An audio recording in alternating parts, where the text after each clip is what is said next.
One final example of legalism today. You'll notice that all religions in the world, apart from Christianity, are works or law-based religions, meaning they teach that you have to fulfill certain obligations to be made right with God. The general idea behind all religion is that if you do enough good works, then that will outweigh your bad ones and you'll get a reward from God in the next life. We've already seen how silly the concept is that good deeds can atone for bad ones. It's like a murderer hoping to escape jail because he helped a lot of old ladies across the street. But the main point I want to make here is that works-based religions are by their very nature legalistic. So for example, in Islam, you have to pray 5 times a day to stay right with Allah. In contrast, Christians have no set times and can pray spontaneously and authentically as often as they like.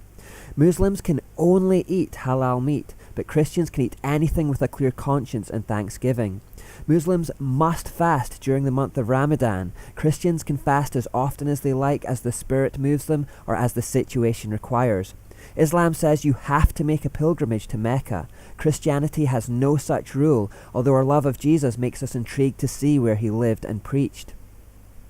Legalism burdens people with lists of minimum requirements designed to make yourself acceptable to God.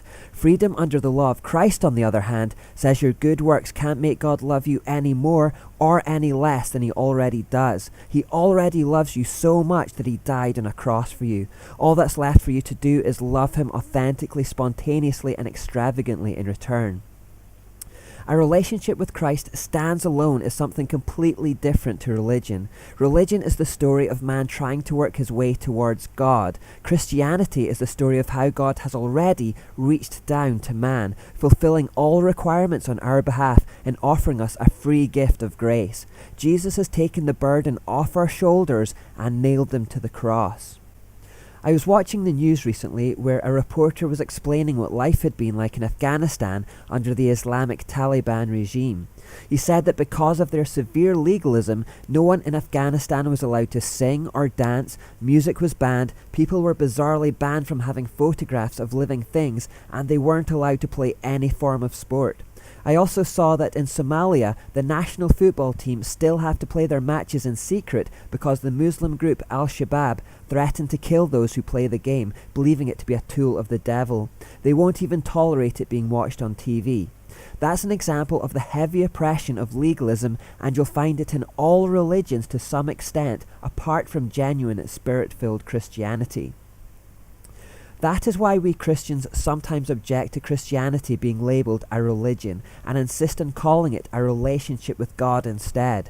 Although it's strictly true to call Christianity a religion in the sense that it answers the questions of where we came from, what our purpose in life is, and how we gain salvation, the word religion has baggage which evokes ideas of legalistic rules, rituals, and minimum requirements, because that's generally what other religions are all about. That's not Christianity though. Christians prefer the term relationship to describe our faith because it evokes a more accurate sense of free interaction with God via the Holy Spirit.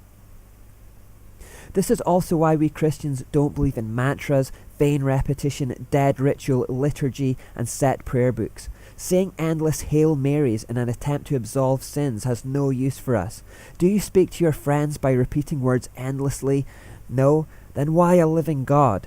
Jesus said, when you pray, don't babble on and on as people of other religions do. They think their prayers are answered merely by repeating their words again and again.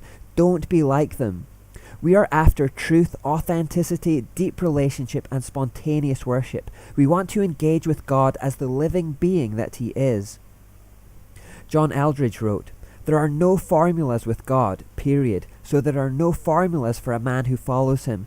God is a person, not a doctrine. He operates not like a system, not even a theological system, but with all the originality of a truly free and alive person. Do you feel how easy and light Jesus' yoke is yet? Do you see how little he burdens you? Am I managing to communicate this to you? Do you feel the oppressive weight of the law coming off your shoulders here?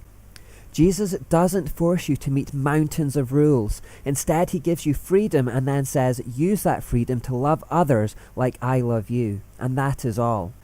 When you follow the law of Christ, you will automatically fulfill the eternal moral law. You will never murder, lie, steal, cheat, commit adultery, idolatry, or revel in sin of any kind. The moral law is strengthened, not weakened, under the law of Christ. The old law of Moses was in fact morally inferior to the new way.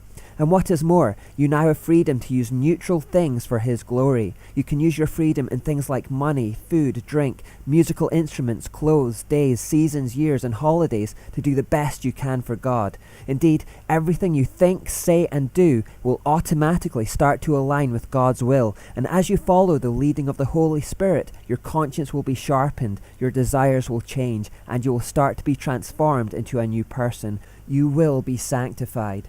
All this will happen without any need for excessive rules or ritual, and the change will be lasting because it will be internal. It will come from within rather than being imposed from without. God will place a new, responsive and tender heart in His followers by His Spirit, as He promised to do long ago.